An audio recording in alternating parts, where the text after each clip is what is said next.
Live from Fargo and serving you on TV, online, and on the go. This is Valley News Live 10 at 10. We begin tonight with a developing story out of Becker County, Minnesota. We're getting several reports about a police chase involving a shooting on Highway 10 near Audubon. There's also word from authorities through scanner chatter that one person was shot, another person is in custody. The two people that were being chased were involved in that shooting. No authorities were hurt. That hasn't been confirmed. Now, we do know that the eastbound lanes of Highway 10 are shut down between Detroit Lakes and Audubon. They will remain closed until tomorrow. Valley News Team's Clint DeRose is on the scene and joins us live. Clint, what can you tell us?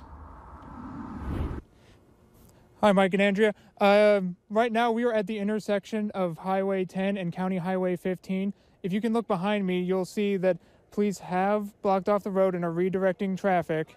Now, we have talked with law enforcement on scene, and we have been receiving a lot of messages from social media saying that there was a police chase on Highway 10 that ended near the Detroit Lakes Airport, which is about a 5-minute drive away from here. In reference to reports of that possible shooting, we have not been able to get that information confirmed. The only thing that we can confirm is that this is an active investigation and that they'll release more information when it's available. We've been here for about an hour now. We'll pass along any new developments that will happen right as soon as we get to you.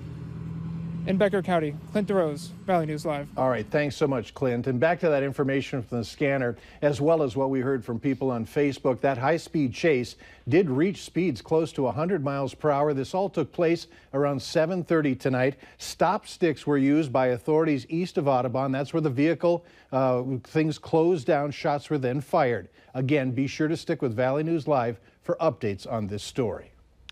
Drug and alcohol abuse are problems that can find their way into any community, but they've hit the White Earth Reservation especially hard in recent years. Against this rising tide of meth, opioids, and liquor is one group hoping to pull people back to their roots and away from their vices. Valley News Team's Clint DeRose brings us their story and a community's struggle.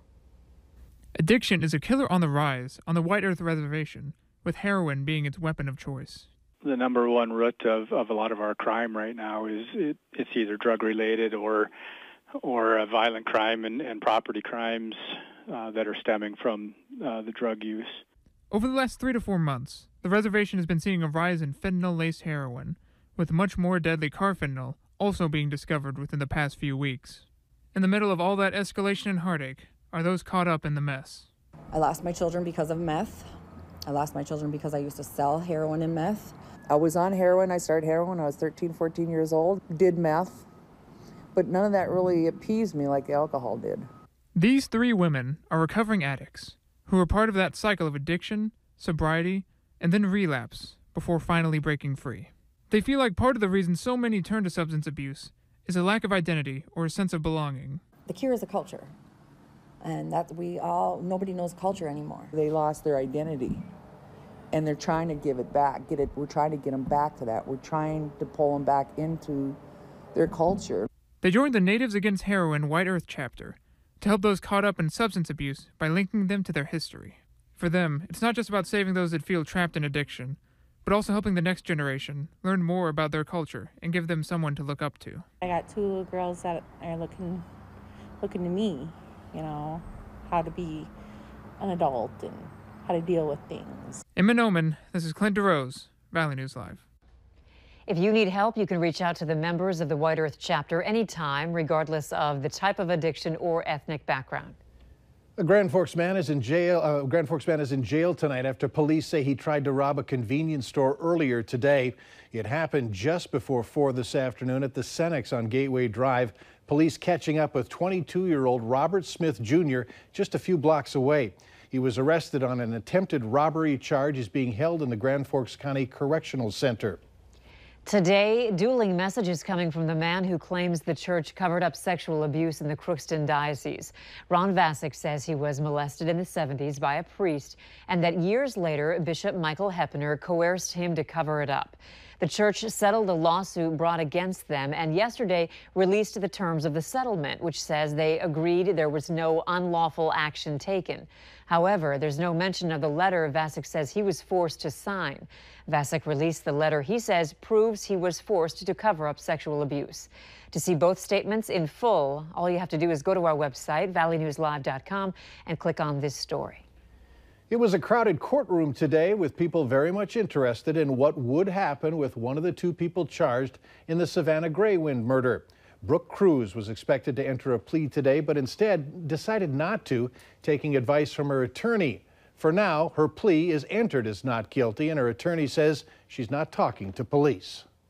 Is she cooperating with the investigation? I know police said before that she wasn't. I have no comment on that. She has an absolute right to not make any statements to anybody, and that is her choice at the present time, and that's on my advice.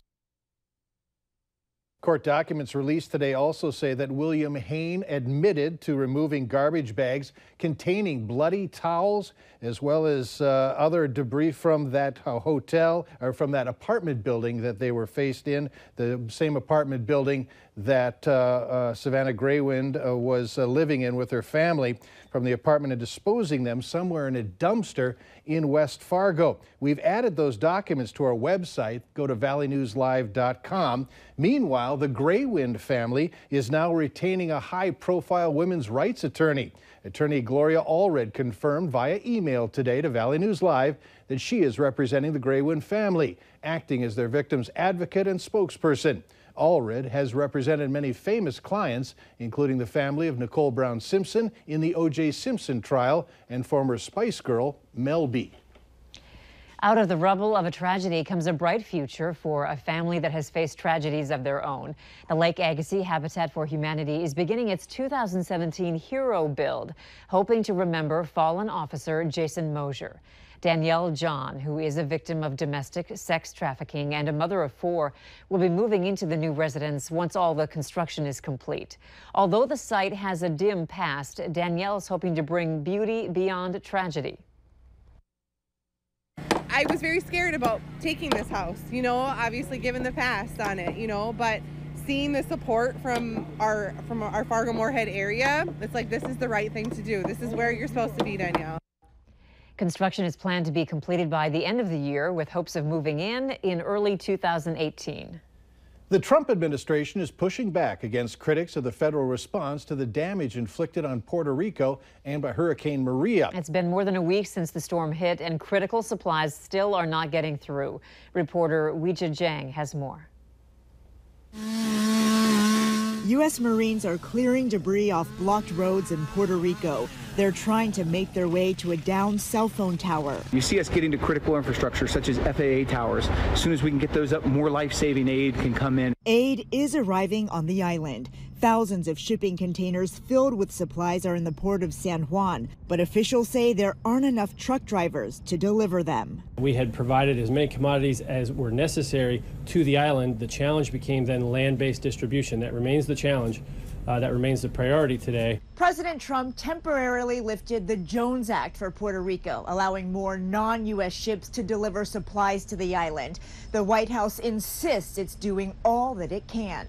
You are seeing devastation in Puerto Rico. That is the fault of the hurricane. The relief effort is under control. Some Puerto Ricans say help isn't coming fast enough. We are American citizens. We're not better than anyone, but we're not worse than anyone. The USNS Comfort is shipping out Friday, and the Pentagon has dispatched 3-star General Jeffrey Buchanan to take charge of the relief effort. He'll oversee the roughly 10,000 federal workers already on the island. Weijia Jiang, CBS News, the White House. President Trump tweeted Thursday evening that FEMA and first responders are doing a great job.